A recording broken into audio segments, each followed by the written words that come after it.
Mirë, jemi ndalur në zhvillimet nga rajoni ku ditën e sotme pritet që të zhvillohet takimi i radhës në Bruksel në kuadër të dialogut Prishtinë-Beograd në nivel krye negociatorësh, ndonse disa takime të fundit kanë përfunduar pa ndonjë marrëveshje, madje edhe pa takime trepalshe. Kryeministri i Kosovës Albin Kurti hezitoi të flasë për progresin e arritur në dialog.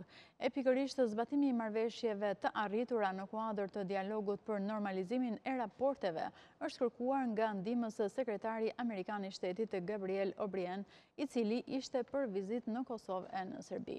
Ndërsa në fundjavë, Kosova do të vizitohet nga presidentja e Komisionit Evropian, Ursula von der Leyen, në Prishtinë. Në fakt ajo pritet të takohet ndarësi me kryeministrin e Kosovës Albin Kurti dhe presidenten e vendit Vjosa Osmani.